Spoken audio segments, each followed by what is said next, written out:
Monsieur Antoine Chilombo Félix aye na pouvoir alobi nini constat ya santé ezalaki amer mais lelo constat ya santé komi nini mama yemo ndeko na biso Karmapa ayembeli mama yemo musicien aza na mpona kodénoncer mpo esalaka bakonzi bocomprendre nini au peuple alingi dans la bouche de musicien peut sortir la voix de tout ton peuple kana nzembo ya musicien Karmapa moni mayema akoleka na mama yemo toloba Karmapa obi nasalela yango œuvre o même bana bayeba lelo ke bakonzi ya lelo oyo bakoyeba te bokomi kosala ye poursuite nakotala na bilili ndenge tomonaki ndeko jikaka Joseph Kabila Kabange alekaki bongo na nzela na Pascal public etelemi population etelemi ebeleli ye elobi ete azonga na kiti na ye maloba mboka yo oh nous sommes faute ya président Fayou moi komona babiloko na condamner Kabila te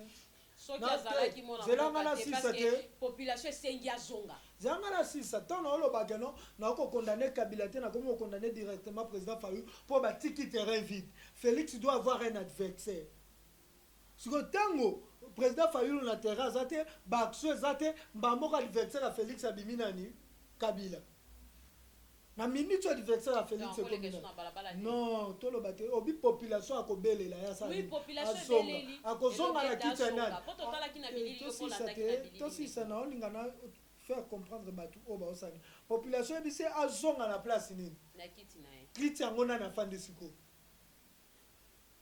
mais tout ça na président Félix yango siko na koloba c'est que population wana était adversaire ya nani ya Félix tout ça ça faute ya président Félix et Fayou parce que Joseph Kabila nenga kei il fallait fanda na ye biso nde bato totika na terrain to bunda terrain bien terrain za vide congolais ko yeba lisute à qui placer sa confiance lelo to mona bato ya ngambu wana koloba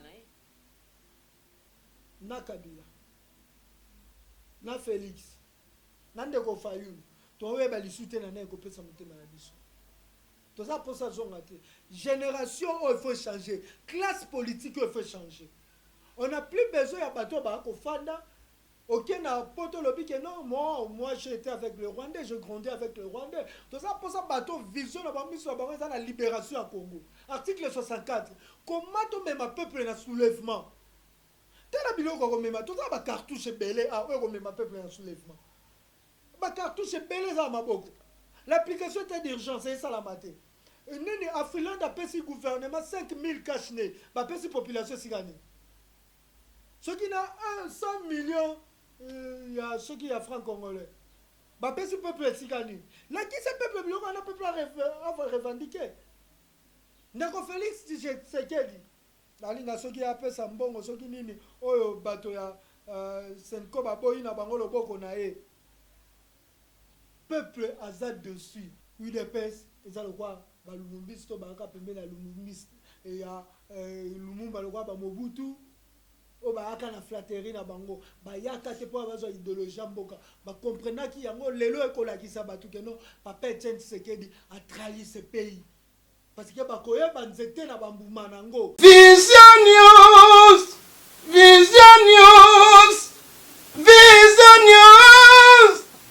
Edgar Mokonzi ayeli biso basango kitoko na Vision News tokoyeba makambo ya badongolo miso na bato malamu nani etelemeli banani na Vision News bakolobela ba biographie ya ba star nyonso ya mboka Congo. Notre cause est juste tokolonga beze shida yo bapasi biso efongoli Vision News de tina génération future. Vision News. Vision News, abonnez-vous. Kolala Keseni balobi kolele Keseni kolele Keseni www.visionnews.tv balobi .com na suka fezalaka visionnews.tv.com. Abonnez-vous, c'est Didier Lacoste qui parle, l'archi-chanteur. Balobi Edgar Mokonzi binga mampani nyonso bela ndandi na chaîne ndandi alobi mikolo defa te mokonzi kanga bango na image mbote na balandi na biso ya émission na biso tosolola mboka émission na biso totiaka ndembo na se tobetaka dada tosola biso moko te tosola na bino baye botalaka biso na etando na bino ya ike oyo tobengaka bino bainternaute na biso lelo masolo eza kitoko makasi tokosolola mboka toujours na yambeli bino ndeko Trésor King lelo akobeta dada akotia ndembo na se akoloba mpona ekolo na biso Congo mboka na biso Congo ezokende wapi tokosala nini po ete mboka na biso Congo ebonga to mpe tokobongisa mopanzi nini po ete Congo na biso ezonga toujours Congo la belle ndenge elobamaka mwakala ti lelo eza toujours Congo la belle bongo tosala nini po ete Congo na biso etelema kaka ndenge ezaleli sans plus tarder nazopesa mbote na invité na nga ya mokolo mwa lelo mbote mwana mboka Trésor King yenge matondo ingeta merci na nzambe mokeli mvunzi mukulu a Congo mongali nzambe o apesi biso mabele au Congo apesi biso mission ya ko défendre mabele au Congo nzambe okinelanga mabele au Congo okinela bakolo Congo nyonso bakotala biso mabele au Congo o baboti na biso batikela biso lokola ba héritage bakoko na biso batikela baboti na biso lokola ba héritage tikete molimo na ezala na biso tolobela maema tali Congo totelimisa milimo ya bana Congo po balinga mboko au Congo koleka batu balinga mboko au Congo koleka ba parti politique sala ete biso na bandeko nyonso to babundela mboka partout tokutana ndenge olakaki biso kintwali esa masolo po kimponza mibale epesama ingeta mwana mboka Trésor Kolo King Congo Kolo Congo Congo yango komi yayo to ya biso nyonso ngai nazwi conscience ya komi benga Kolo Congo pe nalingi yo po ozwa conscience wana Congo eza ya kolo moko te toza bakolo Congo toza bana Congo te tango baobenga biso bana ya Congo tokomona immaturité ça veut dire toza na ba immature po tolongwa na immaturité wana il faut se considérer que biso nde bakolo Congo donc mabe kosala na Congo pona nini biso nde batu to autoriser mabe sala na Congo bakonzi bakosakana na population pona nini po biso nde na tozwi conscience te ya koyebisa bakonzi ke droit na biso bokoki kosakana na biso te soki mutu yebi ke na za kolo Congo tango akolamuka akobanda komituna nini na kosala pona mboka na nga Congo ozalaka tango bakonzi basakana na mboka na biso Congo tozalaka te tango bakokata courant lotiliki tango nyonso eza kosakana na peuple te article 60 et article ya constitution elobi nini courant mai eza droit na biso monsieur Antoine Chilombo Félix aye na pouvoir alobi nini constat ya santé ezalaki amer mais lelo constat ya santé komi nini mama yemo ndeko na biso Karmapa ayembeli mama yemo musicien azana mpona kodénoncer po esalaka bakonzi bocomprendre nini au peuple alingi dans la bouche de musicien peut sortir la voix de tout ton peuple kana nzembo ya musicien Karmapa moni mayema akoleka na mama yemo toloba Karmapa obina salela yango œuvre o même bana bayeba lelo ke bakonzi ya lelo oyo bakoyeba te bokomi kosala poursuite yango na kosakana na batu te balobi droit na travail eza devoir moko sacré o l'état esengeli na ye devoir wana sacré ya congolais apesa ye droit wana mosala eza te tala dollar nde mati 18710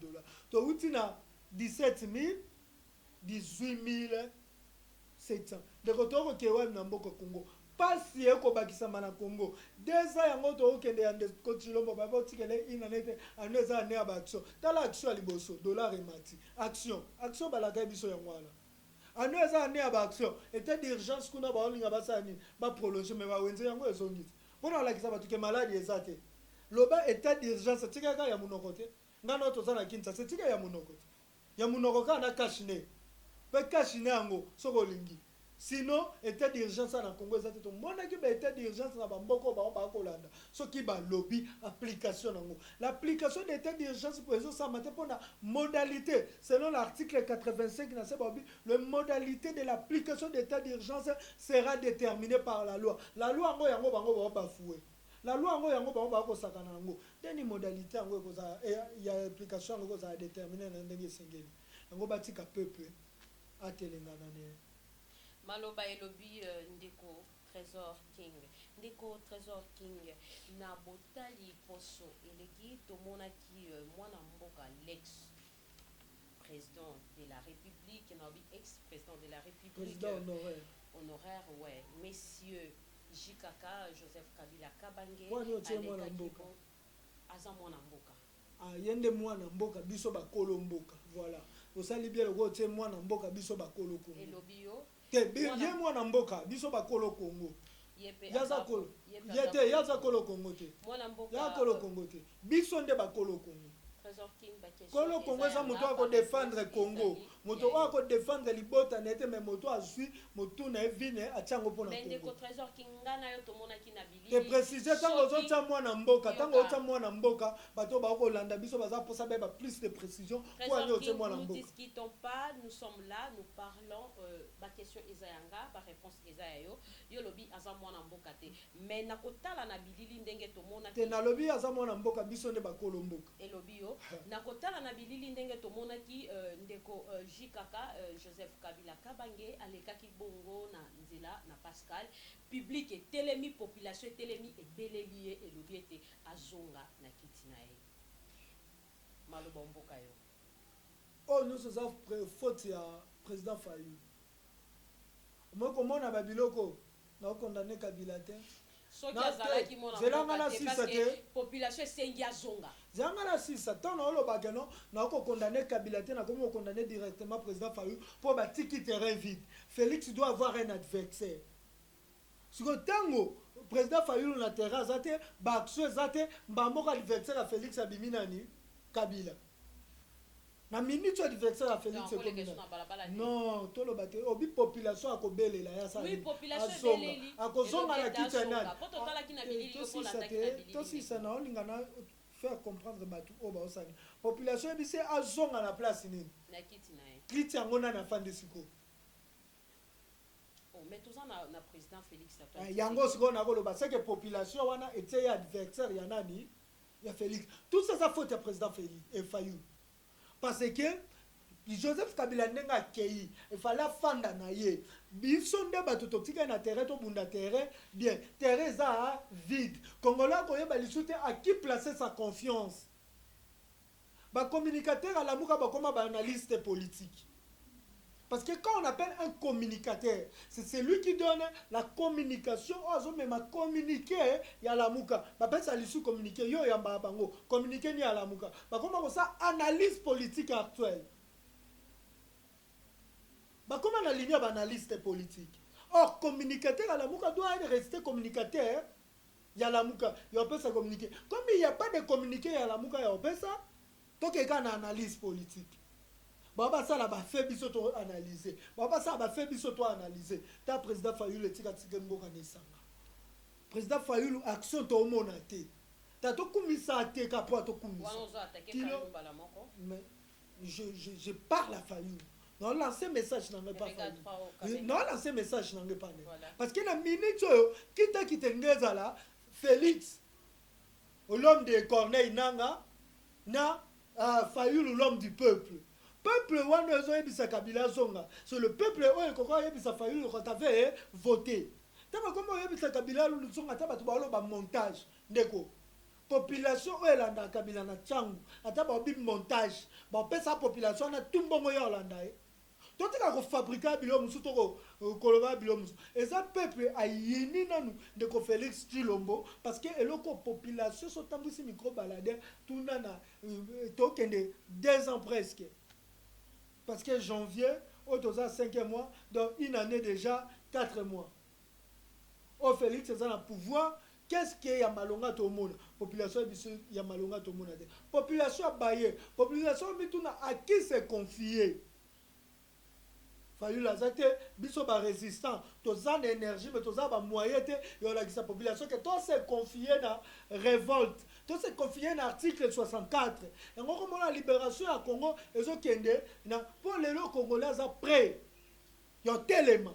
Parce que mon avenir, n'était dollar et mati. Congolais, nous commençons à le on tout va promettre Congolais, Congolais, on a ngoté. Les autres, on a battu ya Ngambouana, Koloba, na Kabila, na Félix, na Ndeko Fayulu. toyeba lisusu na naye kopesa motema na biso toza mposa zonga te génération oyo il faut changer classe politique oyo il faut changer on n'a plus besoin ya bato bakofanda ok na poto lobi que non moi j'ai été avec le Rwandais je grandis avec le Rwandais toza mposa bato vision na bamiso na bango eza na libération ya Congo article 64 comment tomema peuple na soulèvement tala biloko komema toza bacartouche ebele oyo komema peuple na soulèvement bacartouche ebele eza na maboko l'application était d'urgence esalama te nini afriland apesi gouvernement 5000 cachne bapesi population esikani soki na 100 millions ya soki ya franc congolais bapesi peuple esikani lakisi peuple biloko wana peuple ava revendiqué ndeko Félix Tshisekedi alinga soki apesa mbongo soki nini oyo bato ya senko baboyi na bango loboko na ye peuple aza dessus siko peuple esengi moto moko en Moïse il faut Moïse atelema tango peuple na boumbu na Égypte Moïse atelema na nzete na ye bateau de commandement atambola mais siko bato bazalaki liboso bato bakaisaki bakokaki komema peuple oyo na libération baza na bango Aaron baza na bango Myriam siko il faut Moïse atelema Moïse bato bande komona eleki na libota atelema mpona kumba nani kasi tobi tosenga Moïse ane ntango mosu akobima na résistance oui to bana Israël bafanda bebe kake Moïse ndaki wana oyo ozonga libéré bango voilà malobi lobi ndeko Trésor King alobi esengeli Moïse moko abima wana eza maloba ya ndeko Trésor King eza maloba na nga te alobi ete esengeli Moïse moko abima mwana mboka Trésor King toyoki bavoice eza kotambolaka ndeko fils mokoko asali voice atindeli bongo neve ezaki appel baosolola yo na neve ya Cameroun oyo Congo ezolukisa voilà asali voice mena bolande asali voice te babandaki kosolola appel donc ezaki appel bongo nayokaki kaka voix ya fils mokoko donc bato oyo nyonso totangi ça montre que UDPS ezalaki na bapatriote te bapatriote te oyo bandimaki keno to mipesa mpona mboka Congo bavrai lumbumiste bazalaki te oyo bamipesa mpona Congo Joseph oyo bakufa na Patrice Emery Lumumba bamipesa mpona mboka Congo UDPS eza lokwa balumumbiste to bayaka pembeni ya lumumbiste ya Lumumba lokwa bamobutu oyo bayaka na flatterie na bango bayaka te mpo bazwa idéologie ya mboka bakomprenaki yango lelo ekolakisa bato keno Papa Etienne Tshisekedi atrahi ce pays parce que bakoyeba nzete na bambuma nango tala bambuma Papa Etienne Tshisekedi parce que Papa Etienne Tshisekedi son vivant ate fils Mukoko président ya mobilisation secrétaire national ya mobilisation c'est que Papa Etienne Tshisekedi avait des considérations auprès ya fils Mukoko babadi banga chargé ya propagande ya Papa Etienne Tshisekedi Papa Etienne Tshisekedi bandeko bazi aujourd'hui bolenga nkoi balisanga bonganga bazaki bato ya Papa Etienne te na UDPS te na UDPS te lisanga bonganga lamuka te ebonga na ye mpona beta lisanga lamuka to ya République démocratique du Congo oyo zoloba seke lisanga bongaka za mabe mais ntango na okoloba awa yokati mpo nalobaka président Muzito aza mabe fona mela mai mais on a des gens oyo premier Muzitu ti lelo balelaka na kutana bato na liboso lupango ne babi toyo déclarer makambo mapango na biso mais quand bato la muka ba omo ba kolobaka ke yo Muzitu azonga pourtant Muzitu écoutez oui azonga po dollar lelo eza oui na 18700 azonga mais bien Muzitu a gardé stabilité ya dollar pendant qu'il azaki wana. Mais ça, rien ne dit que le roi Muzito a gardé stabilité à dollar, que Muzito a cotisé le bon qu'on a libengamboka Congo. C'est quoi cotisé qui? Mais tant dans le bas na teme na muno. On y a le baisu na muno oni. Si qu'on a combat auto, ça la poste ya ba premier Muzito pour na nini. Parce que na combat auto muta lobby to kota combat. Tozana na posa ya ro yebate ko juger mututé. To continue na combat libération Congo, il faut le Congo comme libéré, de moto comme juger na problème là y un état de droit au moins lelo ata moto oyo aboma so Karine moto aboma Rossi Mukenzi atelemi abina komi pour le peuple to buna pona kombo belo ni to sala to zui dossier ya Rossi Mukenzi to tshona libanda pona a reconnaître combat ya Rossi Mukenzi continue combat nani ya Rossi Mukenzi il faut to libérer Congo to zui dossier na ye to bimise parce que état de droit au tanga mananga solo na komona bande kwa ngambo wana koloba keno tangu Christian Malara bengaki ndeko Félix tyran. Peut-être le mot semble le genre difficile. Qui est un tyran? Un tyran, c'est celui qui exerce la puissance souveraine, dans la puissance de la souveraineté, arbitrairement sans contrôle. Voilà, selon la Rousse. Tyran. Ce qu'on a un tyran qui a succédé à un autre tyran qui est Ndeko Kabila. Bino trouble. Et Zubilo trouble pour la nine. Il faut directement comprendre que makambo wana oyo ezosala nini tira wana azosala bako benga ngo nini. Est-ce que le autre le bagay Ndeko Antoine Tshilombo azana pouvoir ndenge sengeli? Est-ce que ça contrôle la puissance et souveraineté yana? Babi Félix banda koti pouvoir mutuni akufi deo paluku. Oba di moindo. Ba gens de l'ordre ba beta ki ba sas. Tu vas n'entendre la batuka babilo ko wana po ba comprendre. Kongola ko nyokwama.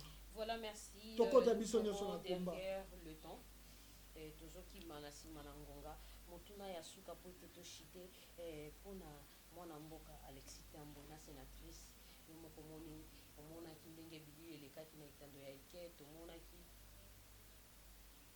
yo okoki ko banini apona makambo ya Tambo Mwamba to lo batambo Mwamba za free ya UDPS to kota makambo wana te Tambo Mwamba a été fabriqué parce que tangu to telema ki to bi Tambo Mwamba encore ma présidente to kenda liboso ya Assemblée nationale ba activiste musu ba kangama na butu wana mais bango moko ba reconnaîtra ki non ba sénateur wana parce que to banda non te koloba geno ba sénateur ba voter ba Tambo Mwamba ba sénateur wana bazaki voter par bato ya UDPS o bazaki corrompu. Ils ont trahi le peuple pour batinda ba sénateur rebelle na Sénat. Tant ba sénateur a nini ba kebele bango mo bato ya UDPS ya FCC ba kebele ba reconnaître que kanya ke le kati ba kumisa biso Félix Tshisekedi garant de la nation ba ko kanga bato bazaki corrompu na ba o ba corrompaki bakangi bango te ba sénateur na ba ke ba voter Alexis Tambo Mwamba ate bebeli ba ya biso nini maloba nga ya ngwana.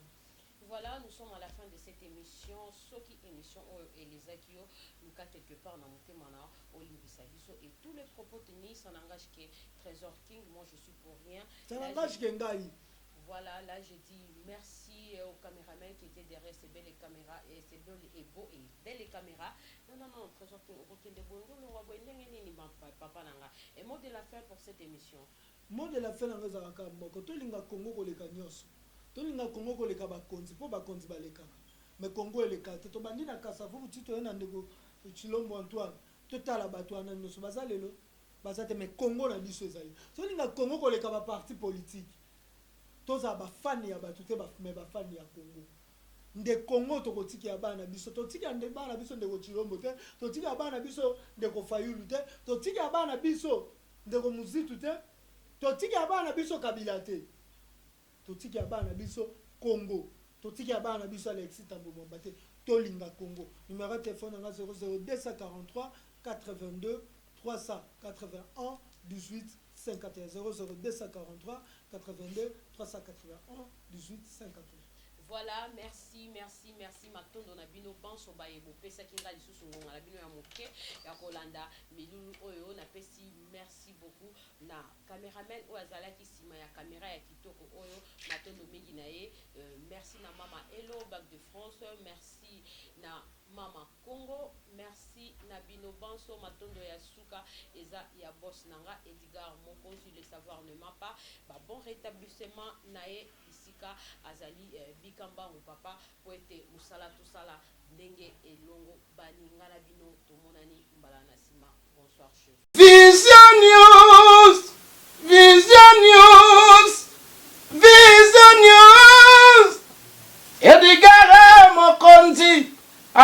biso basango ya kitoko na Vision News, na Vision News tokoyeba makambo ya badongolo miso na bato malamu nani etelemeli banani na Vision News bakolobela ba biographie ya bastar nyonso ya mboka Congo. Notre cause est juste tokolonga beze shida oyo bapesi biso efongoli Vision News de tina génération future. Vision News, News, Vision News, abonnez-vous. Kolele keseni, balobi kolele keseni, kolele keseni, www.visionnews.tv, balobi .com na suka, fezalaka, visionnews.tv.com. Abonnez-vous, c'est Didier Lacoste qui parle, l'archi-chanteur. Balobi, Edgar Mokonzare Binga Mampagne Nyonso. Bela Nandi, na chaîne Nandi. Balobi, Mikolo, défaté, Mokonzi. Kanga bango na image.